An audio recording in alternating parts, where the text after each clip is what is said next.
And we are live, everybody. Thank We're you for alive? yeah. Hello. We are thanks for sitting through the Steam and everything else that went along with the intro. How's everyone doing today? This is CR Game Room with special guest Troy. Hi, Troy. Hello. So we're just gonna have a little bit of a discussion about the community and the status of the game as a whole, but we want to get to a few things first. So Little housekeeping for CR Game Room. we have so much housekeeping every single week; it's ridiculous. I know. Clean that house, son. Someone should hire a maid. We can't afford a maid. Mm-mm. All right. So first things first, we're going to talk about the Legacy Tournament. You have not signed up. You have a few hours to sign up and to submit your teams. Troy just submitted his submission and his teams. He's in the tournament. Why don't you be like Troy? Be a good guy. I'm bad. I haven't turned in we're, mine yet. we're currently up to 20 participants. Whoa. So we have I have to we have a drop. couple people who are saying that they may have to drop it last minute. So it's looking more like we're going to have 18 Still. actual Wow. participants, which is more than we expected for the holiday season here. So For sure. We expected like 12. Yep. So Yeah, I was expecting 8. It's because it's just So- starting to get interesting. yeah. Round three. Chris, when are we going to make the announcements for round one's pairings? We're gonna make that. Let me hold on. Is that the 20th? Yeah, so this Friday. You know it better than me, man. I'm Yeah. sorry. I was trying to be nice and give you a little segue and whatnot. How there. dare you thinking I have memory? Yeah, so this Friday on the 20th, at some point through the day, I normally would say at a specific time, but hey, I'm on vacation. I'm sorry. Yeah. We will make the pairing announcements for round one. We will give a week and a half or a little more. We'll play it by we're gonna ear. play a little loose on this round one because of Christmas and potentially New Year's, depending on how things go. Is get your matches in as quickly as you can, and as soon as the last match is in, we will announce the next round. We're not gonna do the hard schedule like we've done in the past. If we can get the rounds done faster, great. But we also understand, and please, for those everyone else, understand it is the holidays. It may take a little bit longer to coordinate getting a game going with someone. So, Even if you don't celebrate these holidays, I mean, you're going to celebrate the New Year, but if you don't celebrate Christmas or any of the other holidays, respect the fact that people do, and we are trying to work with everyone to get the games in. Merry How Christmas, dare Hanukkah, you. Kwanzaa. Yeah. All right. So So yeah, just and if you need further information, go to our Discord. It's in the description or our website crgr.rocks, and we'll be there to discuss anything. So Yeah, the most important thing there is the ban list. yeah. Yep. No Shriek, Collector's gone, Iceman's gone, no Yeah, I mean, fish. there's still some you know? powerhouses there, but it's a lot more interesting and a lot more open. But that's Yeah. the beauty of Legacy. all I gotta say is, don't blame us for that. Blame the past winners. Okay, it's off us. Well, it's great. I mean, I've just been listening to the tournament reports from the European Open and stuff, and almost all the cards that they're talking about are gone. Right. Because they've so it's wide or open. even if a main part of it is still there, another part of the combo that it relied Right. on may be gone. Yeah. Yep, exactly. So Yeah, so it's wide open. You got that weird team that you've been waiting to try out. Go for it. It's I mean, a lot of people have been saying, oh, I'm just throwing, garbage together. And it's like, this is the time for garbage to shine, It's me. Unite, my garbage people. We will rule the world. I'm garbage people. It's me. So if you were scared to do the first two rounds, don't be scared for the third one. It's open field. And it's your last chance to get in for the invitational. So And you might be surprised with the kind of stuff you put together. Yeah. It might be gold. Or you And might be actually, Go ahead. I've seen in past tournaments, it's somebody's first time in a tournament that they haven't really done online before, and they decide to jump in and they lose every game, but they have a blast, and then they come back the next time and they win a couple, and eventually they're normal people. Or next thing they're doing is they're winning, 3 factory sets of Yu-Gi-Oh. or tournament organizers that constantly put on tournaments and do very badly in tournaments. Those happen too. I don't know who that would be. It's definitely not me. Oh, That It's was great every single time. that was most of my first tournaments. Yeah, I'm running this That's why thing, I but don't I'm in the play bottom of the anymore. bracket. Yeah.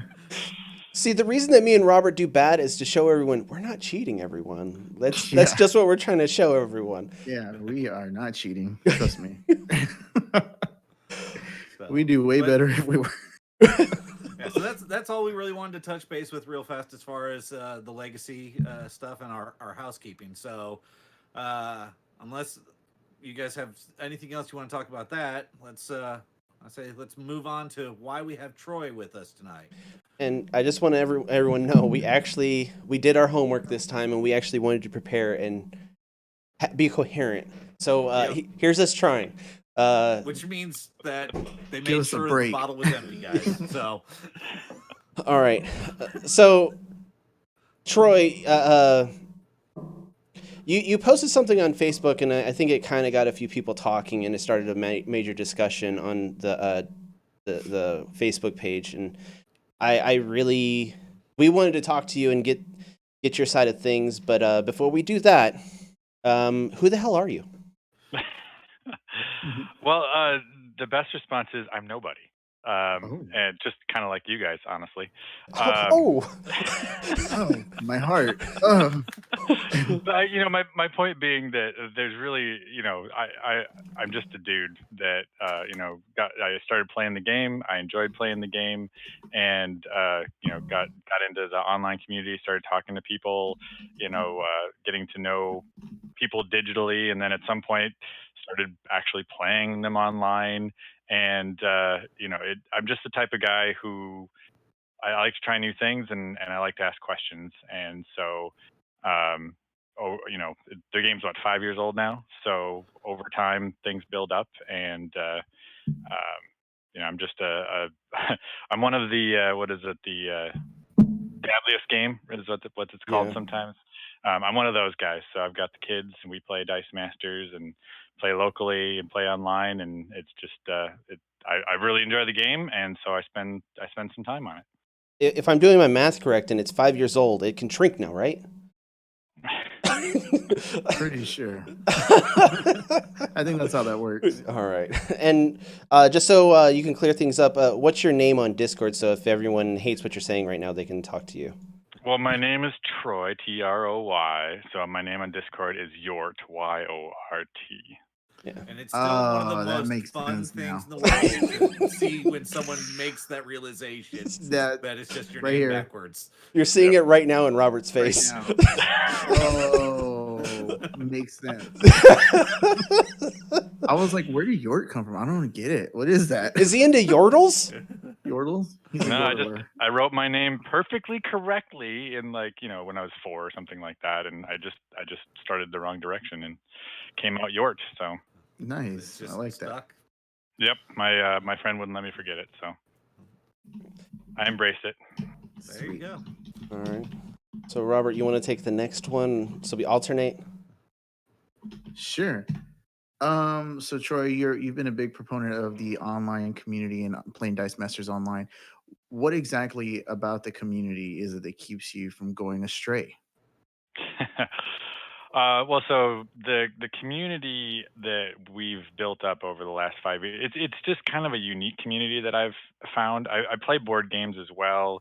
I've played in other kind of tournaments. So I've experienced other, communities, similar communities. And it's not to say that it's 100% one way or the other. There's great people in all these communities. But Dice Masters seems to be one of the more universal of just nice people. Like everybody kind of gets along. Nobody takes themselves too seriously. We all are sort of here just because we really like this game. It's a unique game that we can't really find anywhere else. And we enjoy playing it, and we enjoy hanging out. And I think honestly, the online hangouts, playing each other via video chat, has really helped with that too. Because when you talk to somebody online, there's a certain relationship that you can build just texting. But when you're actually playing them, you're talking to them, and you're chatting with them as if you're sitting down across from them at a game store or something. And I've had multiple people tell me, "Oh, I'm not interested in online gaming. It's not, and they're thinking of, like Magic Online or Hearthstone or something like that, where there's just limited text interaction. I'm like, no, it's this is legitimately different. You don't necessarily see them like we see each other right now. You just see their hands. But for all intents and purposes, you're chatting just like we're chatting right now, and you talk about the turn that you're doing. You celebrate those rolls, like, oh man, I didn't get that roll that I really wanted, or oh, I can't believe you just pulled that off, or whatever. And just that interaction just builds a certain different type of community that it seems like it tends to stick together a little more, and it makes you want to come back. It makes you want to hang out with these people again and just have fun. So getting along with that, what do you think are some of the pitfalls of online play, in your opinion, if there are any? I think the biggest pitfall, honestly, is just the abnormality of it, I guess you'd say. Just it's just until you do it, it's hard to wrap your head around it. Like I said, for some people, they're thinking of the an online mobile game where you're just sort of moving things around on a screen instead of actually doing it yourself. Other people, it's just weird, not having done this before, to call up and have another human on the other line that you've never met that might be in Slovakia or something. That can be intimidating. And honestly, when I first started doing online gaming, there'd been a few people doing it before me, and there was the reserve pool out back then and a bunch of other places, and people had been practicing online, and you heard them talk about that.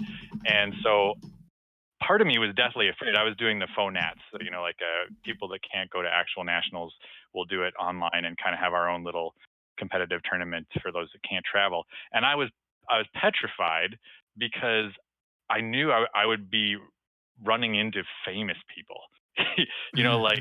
Like Isaac might be there, or Michaela might play, or like these are people who have voices on podcasts and who have played in tournaments, and they're just gonna wipe the floor with me, and and there's that sense of not wanting to make a fool of yourself or whatever.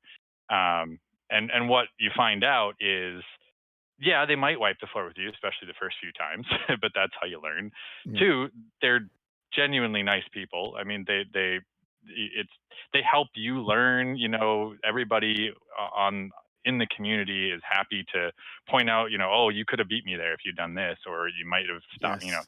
It's a collaborative environment. And like I said at the very beginning, they're kind of also nobodies. I mean, they're just people. They're just other people. They're just other people that like playing the game. They're not scary at all. Yeah. And so if you're put off by just the differentness, or you're not comfortable, or you're not used to whatever, you miss out. There's a specialness to it that you don't get if you're not willing to dive in. For sure. So I think we're going to open this up now because you guys kind of answered like a few questions all in one there. So we're going to kind of Oh no. yeah. We're going to ask this to Ryan and Troy, because I mean they do a lot of stuff with the local scenes and also the online scenes. So this is kind of a question. Are you moving down to the second part? Yeah. I kind of want to follow up with the, Okay. All right. with one question that's in the middle there, and it's not so much with the community itself, but maybe it's with the game. So me personally, I used to go to the game store. I've played Ashes. I don't know if anyone's familiar with Ashes, the card game. And I tried to play X-Wing at the local store as well, and Dice Masters. And I've heard lots of grumblings about Keyforge and the support for that. So what would you say is the biggest reason Dice Masters is still around and is holding on to its presence, while newer games like Keyforge start to quote unquote burn out? Well, and not just the presence of the game, but the community members. Yeah. Do you think that it's just the community that's keeping everyone around, or do you think it's the game itself? Let's go, Troy. I would say a couple things. I would say one is just the game. You know, say what you will, the game has continued to put out solid product. I mean, Agreed. we've really only had, I would say 3, maybe 4 problem cards that we've had to take care of over the course of 5 years. Not that bad. The game just remains just really solid while still adding, you know, new stuff as it comes along. And you know, you got to give WizKids credit for that. You know, they've continued to invest at least that much in putting out the product to keep the game good. And then yeah, I would say the community is the other part where, you know, WizKids can be, they have a lot on their plate, and so they're not always able to give Dice Masters the time and attention and resources that a lot of us think it deserves.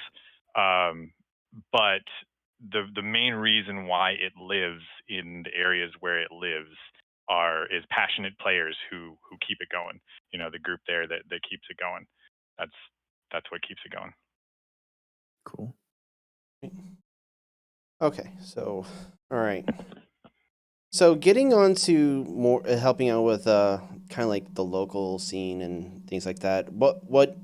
This is to both of you. Let's go with Ryan first. But what would you suggest WizKids do about the local scenes?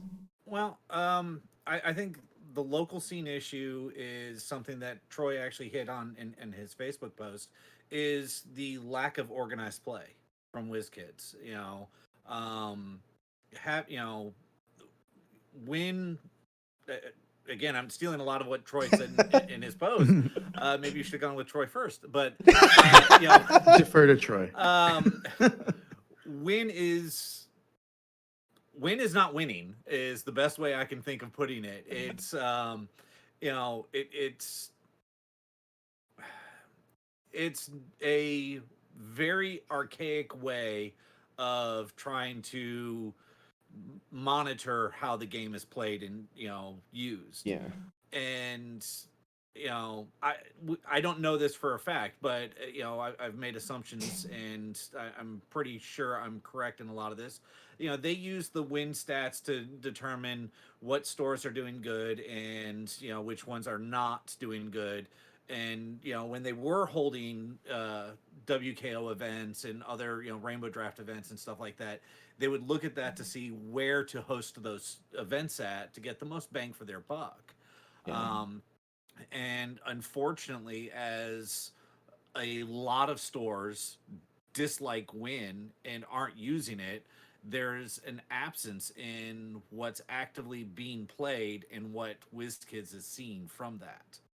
So, you know, I again, my personal belief on this, that's why WizKids moved away from a draft format and into a more LCG model initially.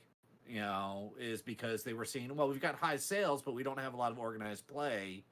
You know, let's move to that, you know, that method. And that was the case for the place near me. There's a series of game stores around me that for a while they were doing twice weekly events up until basically until they switched to LCG. They were doing twice weekly events, Tuesdays and Thursdays, but they didn't use the win because they had their own calculation system for the draft product. You know, you pay your $10 or $15, whatever it is, and then they have a calculation for price support. However many wins you get this number, and if there's a new person, you get an extra one. You know, so they had a whole system. It just didn't work with the win. It didn't work with the way that win handled things. So they did everything on paper. Mhm. You know, for 3 years or something like that.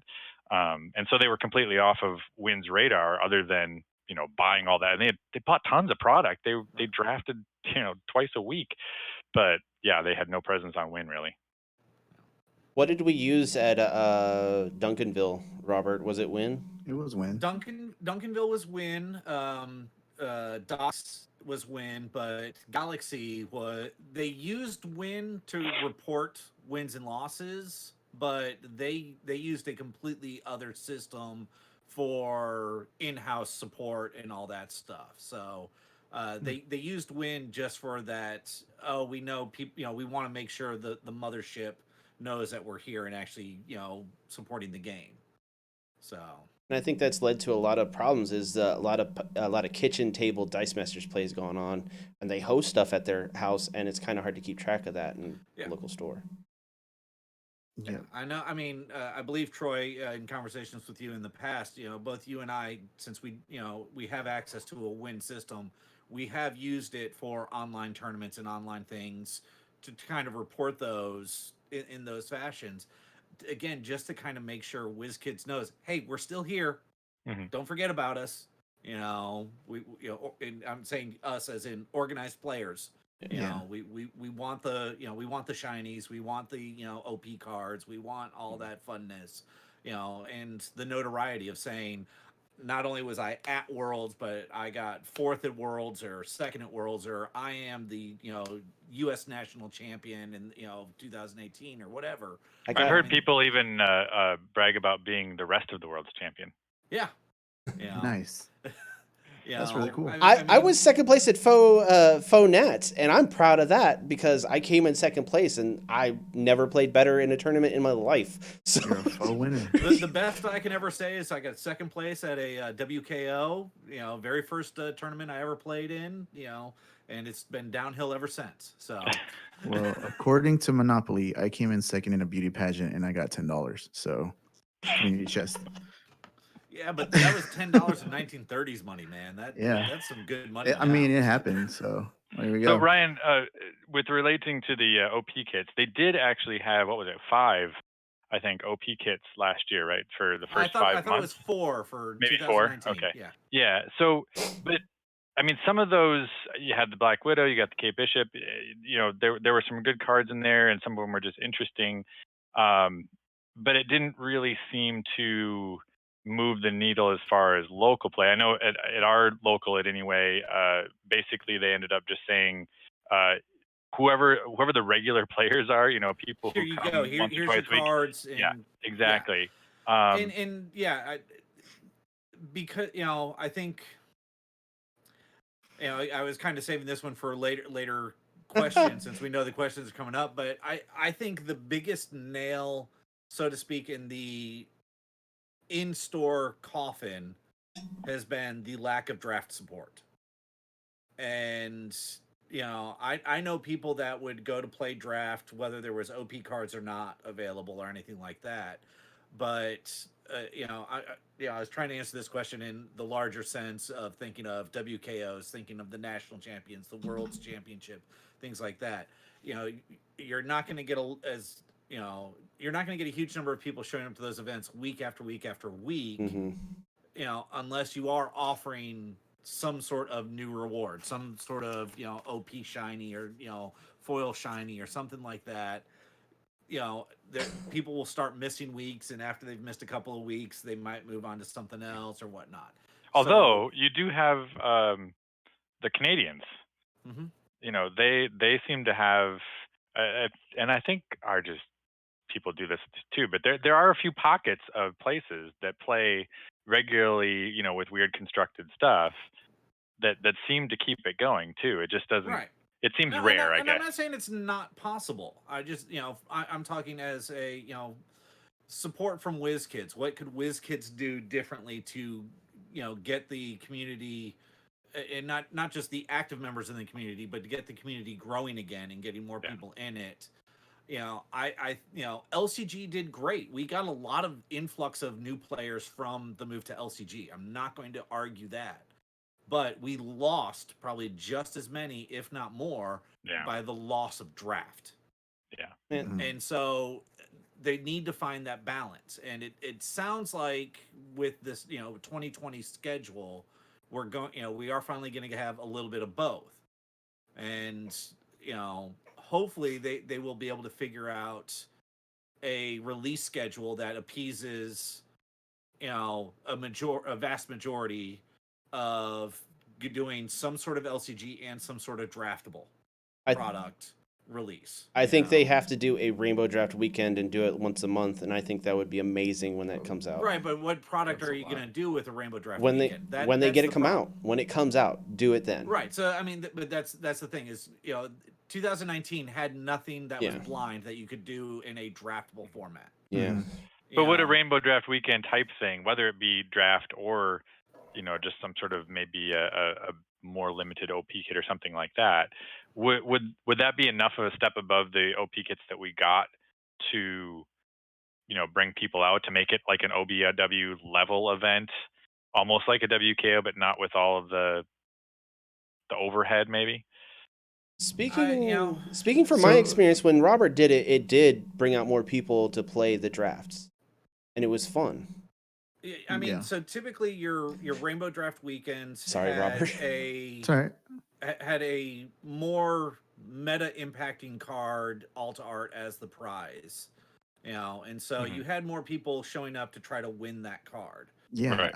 I went to a Spider-Man one, and that's how I won the alt art Hulk, the Alex Ross Hulk art, Right. and I lost my shit. I was like, holy crap, this is amazing! I won this card, and it would be no other way for me to get that card if it wasn't for that Rainbow Draft weekend.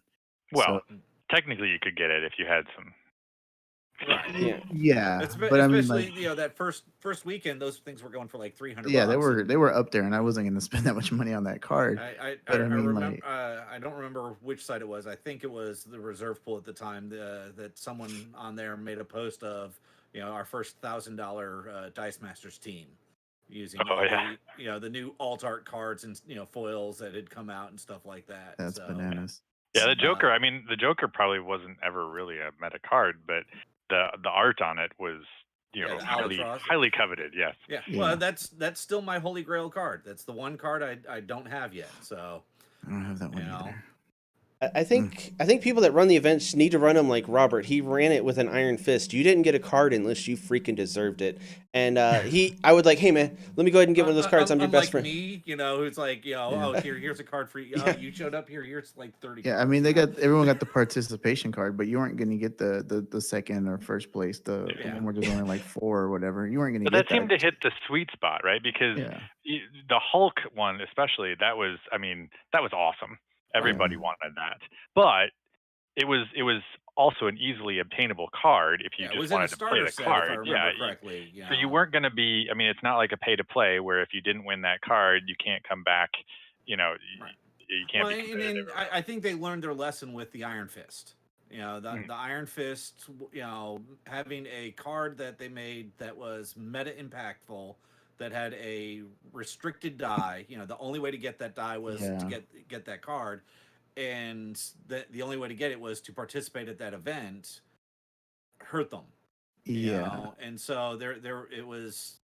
Since then, you've noticed any of the major meta impactful cards that have come out from an OP kit were at the participation level. Troy, do you need to take a little bit of break? Yeah, I got to go run and get my kid. Yep. He's All in right, the cool. car, so All right. I'll be No back problem. soon. All right. All right. I will say though that paying $12 for a Rainbow Draft as opposed to trying to buy a $300 Hulk card, I'll take my chances at the Rainbow Draft every time. Yeah. Right. You never know how you're gonna do. You never know how you're gonna draft. What cards fall into your lap. I just happened to luck out and have a really awesome team. I think we had 12 people to 16 people show up that day. I think we had to do 2 pods, and it was pretty crazy. And I made it last man standing, and it was great. Yeah. I had a great time, and $12. I got at the time a $300 card. How much is So- that card I now? lucked out in a completely It's different way probably into, like 40 bucks my now, who knows? my copy of that card. That was Philip, who runs the Dice Masters Unlimited Facebook Yeah. group. Mhm. Shortly after that, ran one of his lottos. Oh. Created 40 packs of different cards. I think it was $5 or $10 per pack, and it was guaranteed minimum of that. And when you sent him your money, you told him which which package you wanted. And usually when those were kind of the rage at that moment, I always would grab number 20. And he sent it to me, and that Hulk was in that package. So I got it in a lot. So I didn't even have to play for it, nor did I have to spend the $300 on it. It sounds like, based off of your answer, like in Troy's answer, y'all kind of answered the question we had here, which, do you feel that the pricing is sufficient to draw in new players to these open events and Currently, drive up no. attendance? I mean, at at Docks, I've been there several times. Playing with a couple of the local guys and stuff like that, and we'll have people walk up and they're interested in the game, and they start asking questions, and we'll mention the prizing cards and stuff like that. And it's one of those, oh, cool. Well, how often do those come around and whatnot? And we're like, and they're just like, oh, so you guys play weekly, but prizing's kind of random and hit or miss. I'm like, yeah, Yeah. I unfortunately. mean, there's special cards. You're not going to get a fancy Hulk every month or Right. every 3 months, and I mean, I understand that, and maybe we'll throw that out to the audience. Like, do y'all think that that's enough? Even not just events, like Worlds, like they had those animated series X-Men cards. Like, it was a pretty decent attendance at Worlds. But I don't know One if of the higher I think it's either the second or third highest attended Worlds that they've ever had. So. And do you think it was because of the art on the cards, or was it because everyone in the community said, "Hey, let's go to Worlds"? And I think the different it events that they was had. actually more so the fact of time and location. Yeah. Mhm. I don't think pricing had much to do with, much to do with the people wanting to go. I think people who went to it were excited for the opportunity to get those cards. And you had the usual suspects that were going to go anyways. Right. You had your normals that were going to go no matter what. But, I think, they lucked out in that there happened to be an unknown local group Yeah. of 6 guys, to show up, that was completely off everyone's radar. They don't do any online play, or didn't do any online play. I don't know if they do it now or not. They didn't use Win. They literally just played at one of the guys' houses. Yeah. And saw that, oh, hey, look, there's going to be a tournament here. Why don't we drive the 30 minutes or so to get there? Otherwise it would have been, one of our CRGR, 2-team takedown tournament, reunions, Mm-hmm. for a lot of us. Yeah. But I think it was location, the cost, you weren't having to pay to get into a con or anything like this. It was one of those, oh, I'm just paying for whatever event I want to get into, plus my transportation and, airfare, done. And I think it proved to them that an event like that is very possible. Speaking, as almost everyone should, hopefully remember, I was part of, running the event, mostly on the streaming side of it. But we had some conversations, not just with Jimmy, but with other WizKids executives, wanting to know how things were going and whatnot. Because this was their first event at that venue, and the first event of this nature like that, where it's not at a gaming convention, and they were saying they were happy and hopeful that they could get 100 people to show up. Yeah. They were going to call the event a success if through all of the games there. So HeroClix, Dice Masters, Attack Wing. Oh, they were only expecting 100 for all the games? They could get 100 people to show up. Oh, wow. With They were gonna HeroClix, call the event a success. HeroClix Yeah, tripled that in one day. 300. In one day. HeroClix had over 300. We had 40 something. I think we had 42 or 43. I don't remember the exact number. I'd call it a success then. So they were over the moon ecstatic with the turnout, because again, this wasn't at a convention. There wasn't another draw to bring people there. The only reason you were there was to play that WizKids game, and so that's why they were fearful. Let me ask you this. Now that everyone knows they have Yu-Gi-Oh! Factory sets, how likely are they to show up next time? Oh, man. Are you talking how likely are the people to show up to win, or how likely are we to see that Yu-Gi-Oh! Factory sets are the prize? A little bit of both. Um, I Hmm. don't think the Yu-Gi-Oh! Factory prizes will be a deterrent in any way, shape, or form. I think if they do continue to give out Yu-Gi-Oh! Factory prizes as the thing, that us as a community are going to embrace it and turn it into A meme. something 100 times better than any prize they could ever come up with. Yeah. Who won the You know. Yu-Gi-Oh trophy this week or this month this year? You know, But it's you know going to what? become a mime-worthy thing, or not mime, Meme. meme-worthy thing. Say what you want about that factory set. It came with a sweet mat. Yeah. So No, there's that. I'm not saying it's a bad set. You know, Yeah, it's a but it very came good with a set. mat. You know, but it's one of Guardians those. didn't. You know, it's okay. You winning 2 or 3 copies of it if you're doing good. You know, kind of takes a a bit of a blow to your ego in some ways. But and there's not a huge resale value because those are golden, and most of the people who play golden already have it. Yeah. We're not getting very many converts of new players who are here, playing modern, looking for golden sets. I would love for them to do OP kits for Yu-Gi-Oh, but I don't think that's in the card. That would be super sweet. It's not in the heart of the card. Yeah. Considering the licensing issues, the IP issues, and whatnot, I don't think we will ever see an OP Yu-Gi-Oh. Yeah. I think the Yu-Gi-Oh license has probably been banished to the Shadow Realm.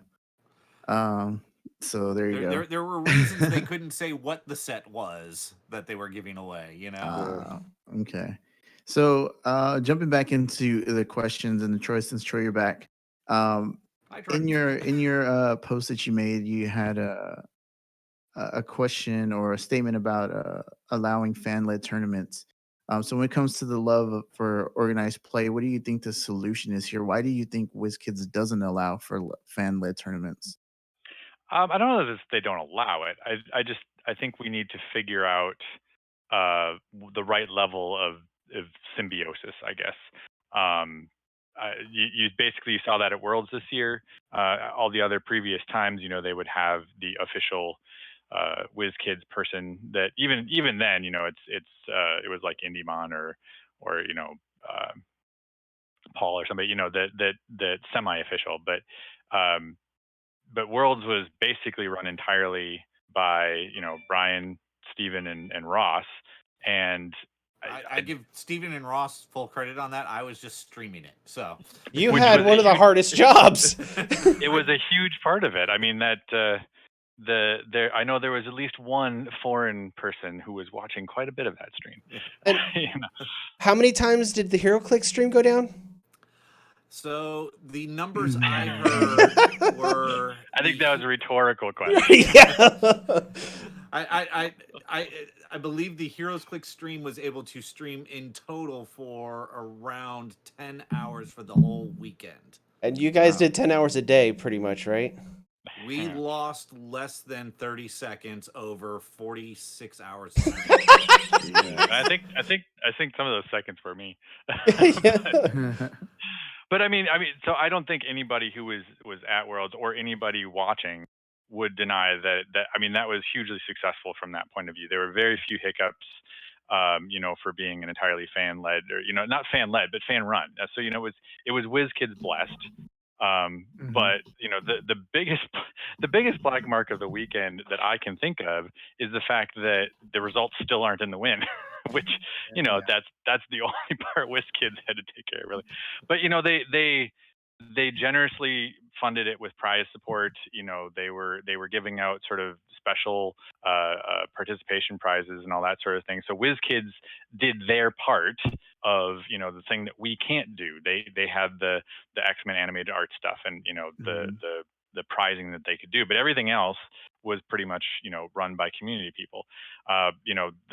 The European Open is another good example. I mean, that he's a store owner, but I mean, still that was largely a fan of the game fighting for that tournament. Same with the Canadians. They basically fought to get that tournament and run it themselves. And even the MODPM, PDM, MODPD, that one. MODPDM. But I mean, they're completely basically off the radar, and doing their own prize support basically and everything like that, and they get a solid number of people every quarter to show up to that, and it's very successful on that side of the pond. So I think that there is a level of symbiosis that we can get with WizKids where they can put in their modicum of effort and we can pick it up from there and have a successful tournament type scene going forward. Would you like That's to my would you like to see an independent group organize that, like a group get together to present it to WizKids to show that, hey, we're working on this. Well, can we get your blessing to help out a little bit or something like that? Or do you think that's kind of trying to go too far? I'm not opposed to it. Like I said, for the most part, the things that have happened in this community were done by people like me who were too stupid to know that they couldn't do it. Yeah. Like you guys. No, We're you still didn't too realize- stupid. Exactly. Nobody. There was just nobody around to tell you to not do it. Yeah. And here you are. And the Brits said, you know what? We're gonna make our own, and we're not even gonna do Top Cut, for crying out loud. We're just gonna do Swiss. They're wild people over there. But there have been efforts like that in the past, and they had some level of success. But there's also been your guys' online tournaments. There's been the one big weekend in-person events. The Canadians have a weekly event that they do that they get good numbers for. So I think that my main point is just that since WizKids does not have, and that was kind of my point with Keyforge too. It's not just that WizKids doesn't have the resources. They don't.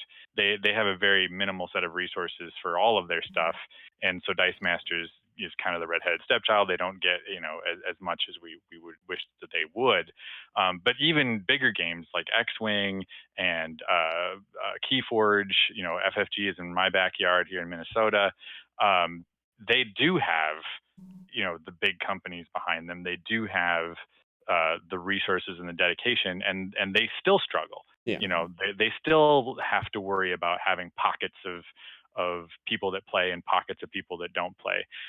We had a local store here that was the biggest Magic store in the tri-state area. They had Magic events every night of the month, or every night of the week. I'm sorry, like every night there was a Magic thing. But other than that, even Pokemon, they would have give and take. Sometimes they would be successful Pokemon events, pre-releases maybe, and other things, but other Pokemon events nobody would show. So it's not a problem that's unique to Dice Masters when it comes to that. And I guess I shouldn't credit WizKids with this, but if I was WizKids, I could see the argument of saying everybody struggles with this, even FFG struggles with this, even Wizards of the Coast struggles with this. So we're not going to put all of this money into struggling with it as well, and we're just going to take what we get with this minimal level of effort. And so that's why I think it has to be something that leverages the people that want it. And I think like you guys, I'm just being selfish. Yeah. I just want to be able to play the game. Yeah. I want to have people to play the game with, and that's a primary reason of I'm growing 3 of them that I was just helping put to bed, but it's a slow process and it's really expensive. So I'm willing to do some work in the community to help out. It's really hard to force them to grow up as fast as they possibly can, isn't it? Yeah, it's tough. You can't clone them at the appropriate age. You got to grow them slowly. Yep. Let's see. So I don't actually know what it's going to look like, but I think we have multiple examples. Yeah. Of it.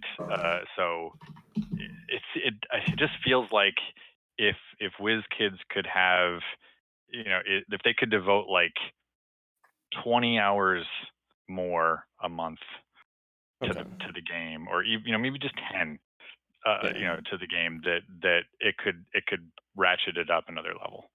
But from what you're saying, your pipe dream, pie in the sky, type thing would be more events like Worlds, where it's run by the fans, but you know prizing is given out to them of, I'm going to call it exceptional quality, not OP kit. Here's just Mhm. 3 things, Yeah. but more of a bit larger themed thing. We'll go Rainbow Draft Weekend style things like that. Mhm. But you know that type of thing, not like for us old school guys, pre, PDC, the Pro Dice Circuit, where everything was on them. Mhm. It was Well, it's just tough, because I mean, those playmats that they had were cool, but most of us already have playmats, and if we're gonna have a special one, we probably made a custom one. right, Mine's got my wife's art on it, so that's the one I'm usually gonna play with. right. And Mhm. you could do, back indicators, but honestly, I barely even ever use back Right. indicators. I don't think I even use them at work, honestly. So, it's hard to find It's hard when to you're find a working on your own. Yeah. pricing that Yeah. doesn't step on the toes of WizKids, because Yes. we can't make custom alt art cards and Yep. things like that. We can't make new cards in dice. They frown on that, and I would frown on people making random cards to play at high level Yeah. meta tournaments. Conversely, I mean, the X-Men animated Jubilee that I won for being in top 8, I had a lot of people interested in me after that. There were, like there were many people, and there still are. I don't have it anymore. Sorry, folks.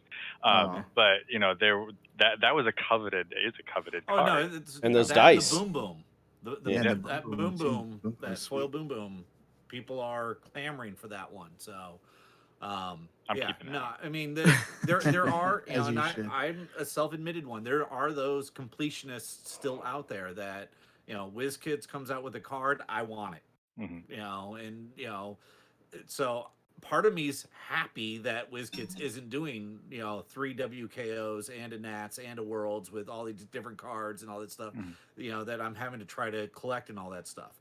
But that's where we need that draftable stuff back It, in order to support that collectible, because it's really hard to collect stuff like that when what do you have to trade? I mean, Right. everything's LCG. What are you going to trade them? Exactly. All of us You don't have all have the it. cards. Exactly. There is no trading going on unless you're trading for older golden stuff and Yeah. So things without like that draftable set to go out and pull that super rare that you Mhm. can then trade for somebody for the X-Men animated Jubilee, you need both of those things to keep Right. that community going. And that's where I think that even with that draftable product, especially with the foils, that gives WizKids sort of an easy out for some type of prizing, that they don't have to do some extra work for. If maybe you can give out a half of a super rare set, or maybe you could give out a complete set of foil rares, or if for cheap stuff, just give out a foil set of uncommons or commons or something. I mean, it's still foil backs. yeah, or you know? something. There's something that you can do in that space that shouldn't take too much effort, that would have a proportionately larger impact, I think. Those full arts that are coming out, just The foil those full things, arts. yeah, that would be a ridiculous prize. And I feel like a lot of people would be going to wherever they could to try to get those. Yeah. I know I Yeah. would. I'd make time to go to the store all the way out an Okay. hour away from me just to go try to win that set. Well, I my would do it. weekly events are an hour away from me, so I'd Yeah, be that's willing what to go a lot further than that. So, Yeah. All right. So we touched based on prizes on new sets coming out. I think Chris is probably where you were going. Yeah. So do you feel like they're the hype around the new sets that have been coming out and the pushback? Do you think that it's not coming out with a definitive release date is helping or hurting the game because it leads to hype burnout? I'll attempt to answer this one as quickly and concisely as possible before I let Troy get on his soapbox on this one. Because Before I ramble on. Yeah, I think every player who's been in Dice Masters for more than a year Mhm. has some very strong feelings about this topic. Yeah. So for me, the biggest issue is not that we don't have a set release schedule. It's that the product will get delayed and delayed, and then you get 3 products in 2 months, and then 9 months of nothing. Yeah. So I'm not actually exaggerating. For those of you who haven't been around that long, we had 3 products: Guardians of the Galaxy. It was Batman. 4 and 5 months, barely. Yeah, 4 and 5 months, but specifically there were 3 and 2 months that came out, and one of those sets basically got no drafting ever done on it because it was 1 week later another set's out. Yeah. And it's one of those, okay, depending on how your store stockpiled and whatnot, you were on moving on, and then 9 months of drought of no product whatsoever. That's the biggest issue to me. I don't mind if they are going to slip a date, and not knowing till the very end that they're what the date is. But I want there to be some time in between each release so that we can actually enjoy that release and investigate it and play around with all the nuances in that.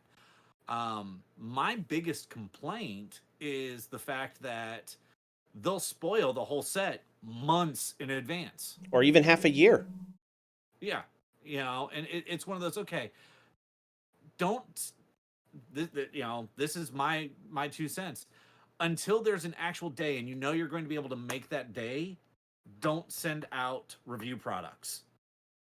Don't get out there, because we all got really hyped right before Worlds with the D&D set, Waterdeep, or Trouble in Waterdeep, and now every card in that set has been spoiled. We know every single card, every effect, everything, and people have already kind of built around it and all that stuff, and now they're all it's like, okay, well, we already know what we're going to do with that set. Yeah. What's the next thing? Most of us don't even have them in our hands to play with, but we've built the cards in our head. We've built the teams in our heads based on it, and we have some good ideas. And it's just one of those, okay. It's going to be a little bit of a letdown, yeah. They've shot themselves in the foot. The hype after that initial, ooh, look at these new, these new things to play with, is already gone. Yeah. Yeah. Yeah.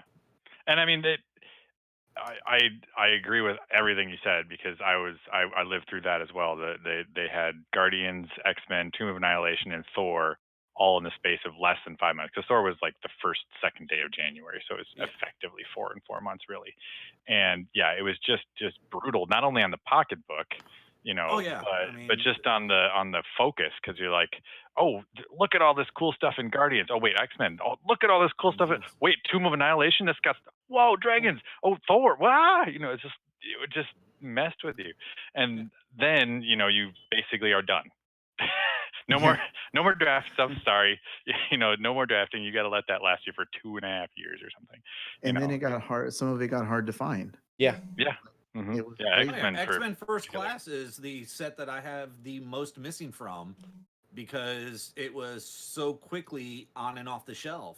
And they were moving off. It already announced moving from blind to the LCG model, and stores weren't wanting to carry the blind product. Yeah. I mean, there were some extenuating circumstances this drought, which is now the longest, with losing the other Warhammer set, and there not much you can do about that. And if we had that, then maybe having 4 months in between sets would have been less painful. And I suppose they were probably trying to get the D&D stuff out there as soon as possible to mitigate that pain of not having that set. But yeah, the end result is, and I understand that they product sitting in their warehouse is effectively losing them money. So once it gets here, they kind of have to get it out there and get it going to pay their bills and stuff. But having that effect of of all those releases and then a long drought is it just wreaks havoc on the players and the consistency. It's rough. I mean, I don't play Magic anymore. I played it years ago and whatnot. And one of the best things about Magic was their fixed release schedule. You knew every 3 months there was a new release coming out. Now, they may have put other things in between there and things like that and messed it all around, but you knew the major releases every 3 months. You know, there was something in the pipeline there. You know, I wish we could get something like that from WizKids.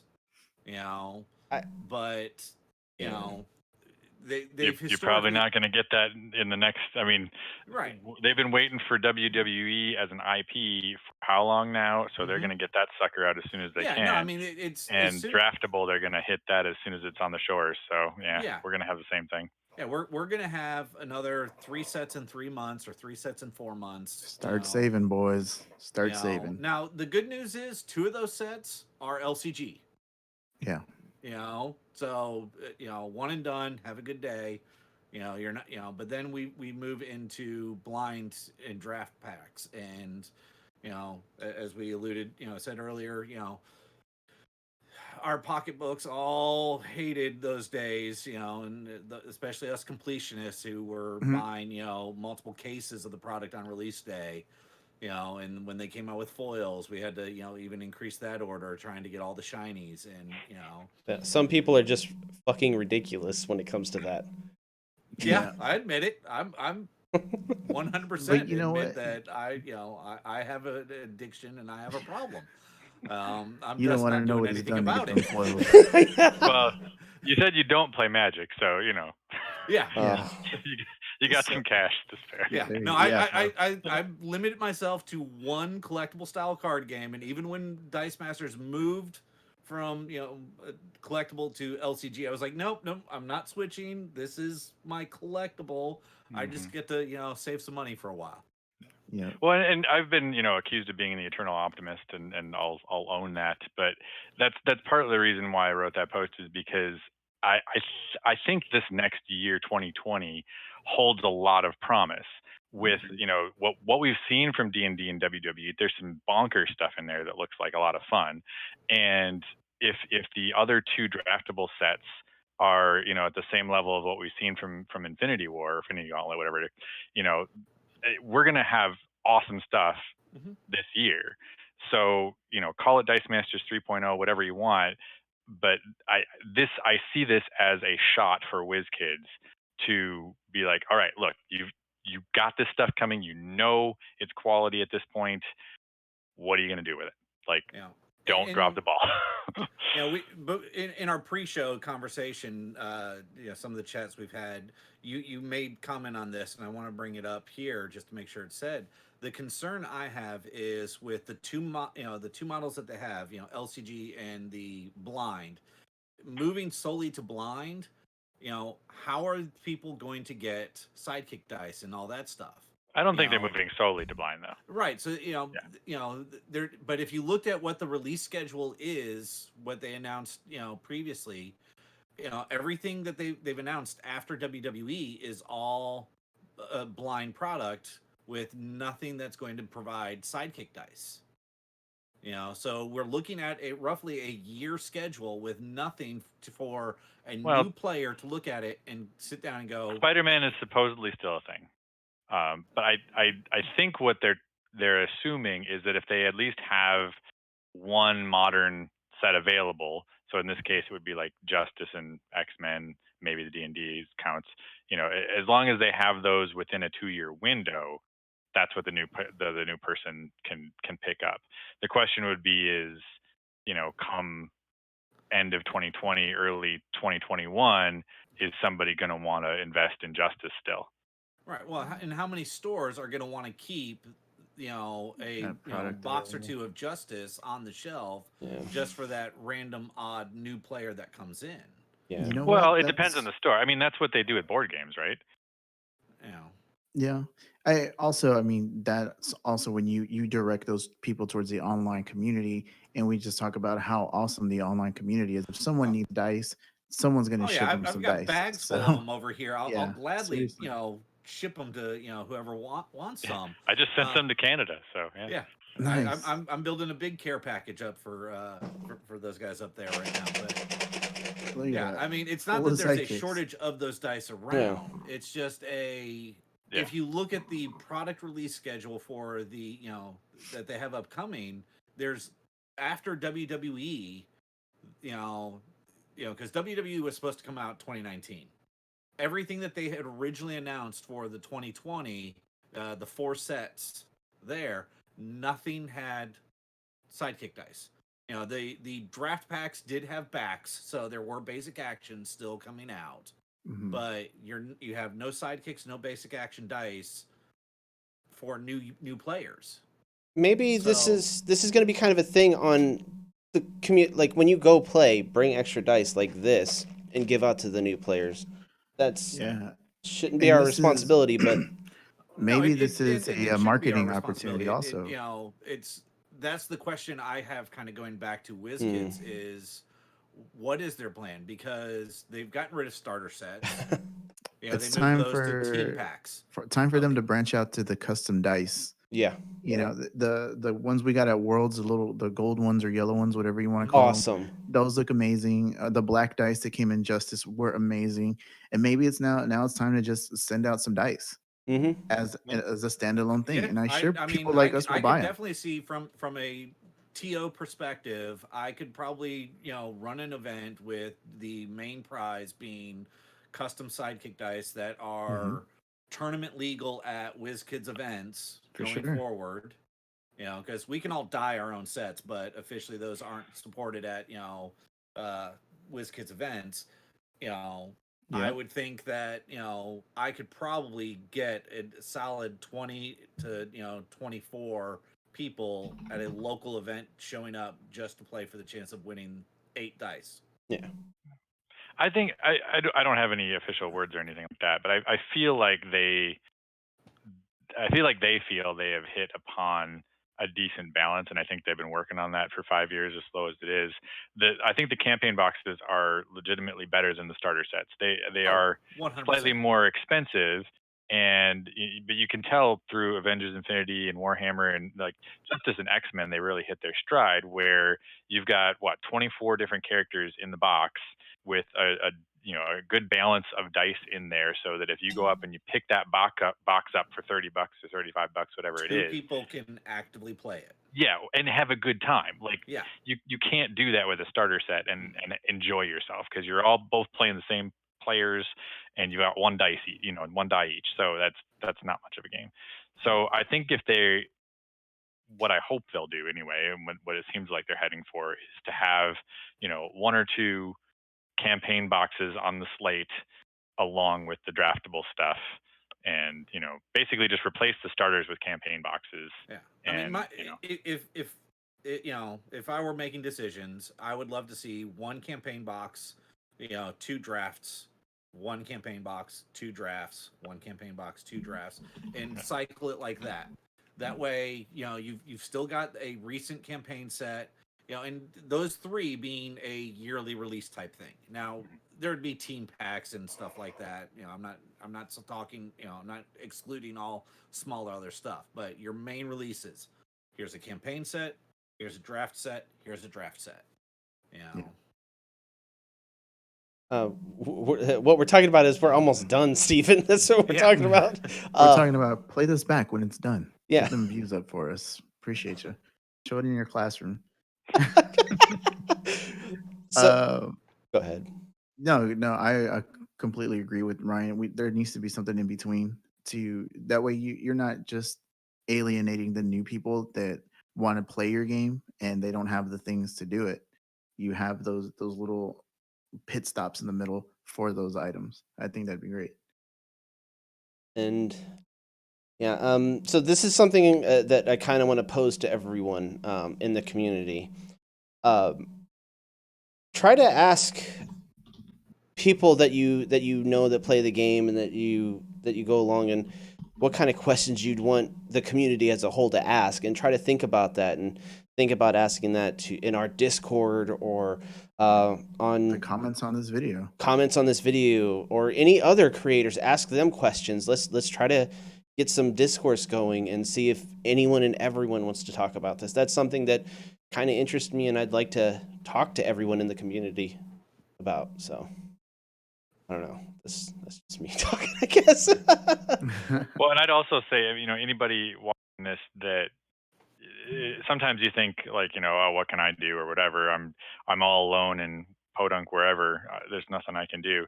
And the honest truth is, many of us were that at one point, and it really does take somebody on the ground who's willing to do a little extra work, even if it's just making a flyer and putting it next to the product at the store.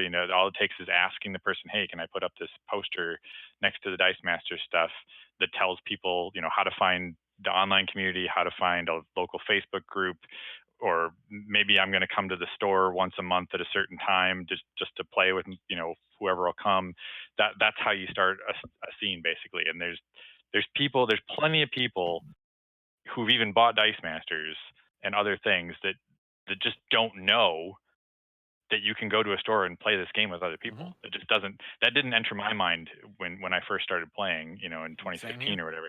I that was a foreign concept. And now it's like, well, yeah, but there's still people out there that, that they don't know that you can play other than at your kitchen table.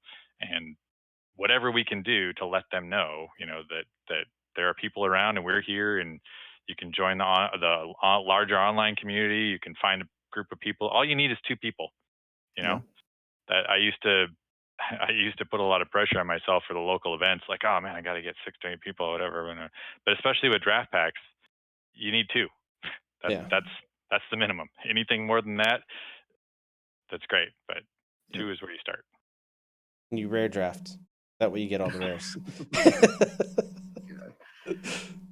Well, and honestly, I would say that too. I think most people know this, but when I first started, actually buying product on release day and bringing it home, I brought home the War of Light set, and my children consumed it like piranhas. Like, the entire set was open in less than 5 minutes, and I'm not exaggerating. It was just a flurry of foil everywhere.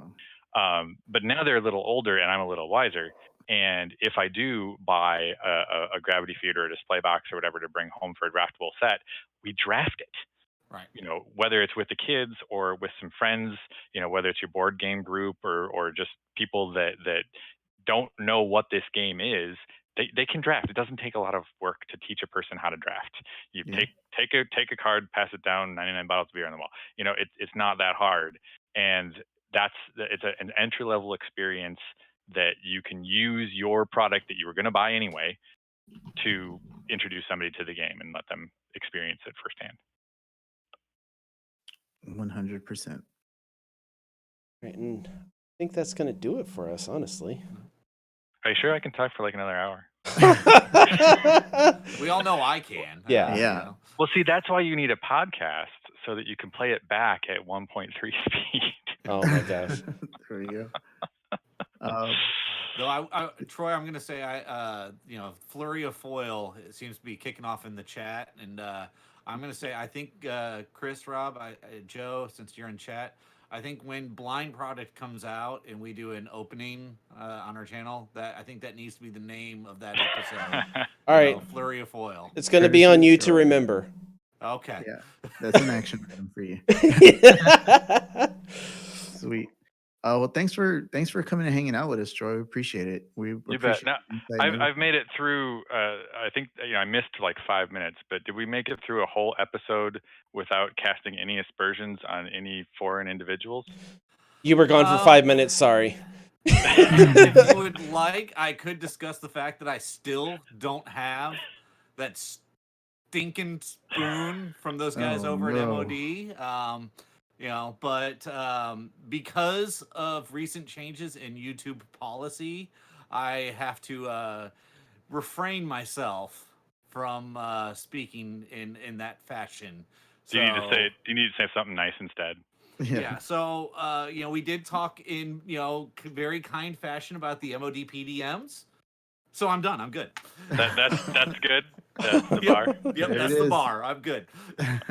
not the bar, but it's Oh, Not that bar. I failed the bar, so He didn't even get on the chart. I'm pretty sure every bar that I would ever go to is going to have, Mr. Williams sitting in there waiting for me. So, There you go. you just go to There it any is. bar in England, and he's going to be there. A bold statement there. But actually, that would be my last plug for everybody getting in their teams for the 2-team takedown, because I think I've got to say with Mr. Williams in particular, as we've all followed him closely over the last couple of years in the Ministry of Dice, being able to play online. I think you see that especially in him, now that he won the rest of the worlds, right? And then got, much to my dismay. and then got top 8 at the European Open, right? I think so.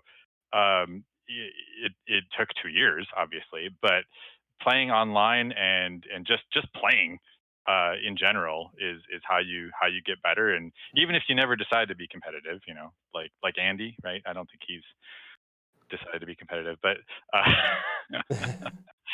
but it's you get better, you have more fun, and you meet more people, and it's just all good. So go get your teams in now. Okay, Now. I'm gonna do mine right now. because Now. I Yeah, haven't less done than it. 2 hours. Go.